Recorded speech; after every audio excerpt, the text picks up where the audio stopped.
എല്ലാ കൂട്ടുകാർക്കും കർത്താവ് യേശുക്രിസ്തു നാമത്തിൽ എന്റെ സ്നേഹവന്ദനം. ഉൽപ്പത്തി പുസ്തകം 30-ാം അധ്യായത്തിൽ നിന്ന് ചോദിക്കാവുന്ന ചോദ്യങ്ങളും ഉത്തരങ്ങളും. ചോദ്യം 1. എനിക്ക് മക്കളെ തരയണം, അല്ലെങ്കിൽ ഞാൻ മരിച്ചു പോകുമെന്ന് പറഞ്ഞ സ്ത്രീ ആര്? ഉത്തരം റാഹേൽ. അടുത്ത ചോദ്യം. ദാസിയായ ബിൽഹായെ യാക്കോബിന് ഭാര്യയായി കൊടുത്തത് ആര്? ഉത്തരം റാഹേൽ. ദാൻ എന്ന വാക്കിന് അർത്ഥം. ഉത്തരം യഹോവ ന്യായം നടത്തി. അടുത്ത ചോദ്യം. ആര് ജനിച്ചപ്പോഴാണ് ഞാൻ എൻ്റെ സഹോദരിയോട് പോർപ്പൊരുതി ജയിച്ചിരിക്കുന്നത് എന്ന് റാഹേൽ പറഞ്ഞത്? ഉത്തരം നഫ്താലി. അടുത്ത ചോദ്യം. ഭാഗ്യം എന്ന അർത്ഥം വരുന്ന പേര് എന്ത്? ഉത്തരം ഗാദ്.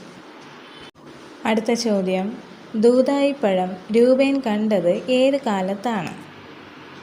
ഉത്തരം ഗോതമ്പ് കൊയ്ത്ത് കാലത്ത്. അടുത്ത ചോദ്യം. ദൂദായിപ്പഴം അമ്മയ്ക്ക് കൊണ്ടുവന്ന മകൻ ആര്? ഉത്തരം രൂബേൻ. അടുത്ത ചോദ്യം. ലാബാന്റെ വീട് ഗിലെയാദ് വരെ എത്ര കിലോമീറ്റർ ദൂരമുണ്ട്? ഉത്തരം 480 കിലോമീറ്റർ.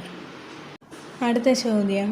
ദൈവം എൻ്റെ നിന്ന നീക്കിക്കളഞ്ഞിരിക്കുന്നു എന്ന് റാഹേൽ പറഞ്ഞത് എപ്പോഴാണ്? ഉത്തരം യോസേഫ് ജനിച്ചപ്പോൾ.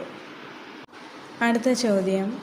ആട് വളർത്തലിൽ പ്രഗത്ഭനായ ബൈബിൾ കഥാപാത്രം ആര്? ഉത്തരം യാക്കോബ്. അടുത്ത ചോദ്യം. ആരുടെ ആടുകൾക്കാണ് പുള്ളിയും മറുകുമുണ്ടായിരുന്നത്? ഉത്തരം യാക്കോബിൻ്റെ. അടുത്ത ചോദ്യം. യാക്കോബും ലാബാനും തമ്മിൽ എത്ര ദിവസത്തെ വഴി അകലം വച്ചു? ഉത്തരം 3 ദിവസത്തെ. ഇവിടെ ചോദിച്ച എല്ലാ ചോദ്യങ്ങൾക്കും അതിൻ്റെ റെഫറൻസും കൂടെ കൊടുത്തിട്ടുണ്ട്. സംശയമുള്ളവർക്ക് അത് നോക്കി റെഫർ ചെയ്യാവുന്നതാണ്. അപ്പോൾ അടുത്ത് നമുക്ക് 31-ാം അധ്യായത്തിലെ ചോദ്യോത്തരങ്ങളുമായി പിന്നെയും കാണാം. ദൈവം നിങ്ങളെ എല്ലാവരും ധാരാളമായി അനുഗ്രഹിക്കട്ടെ. ആമേൻ.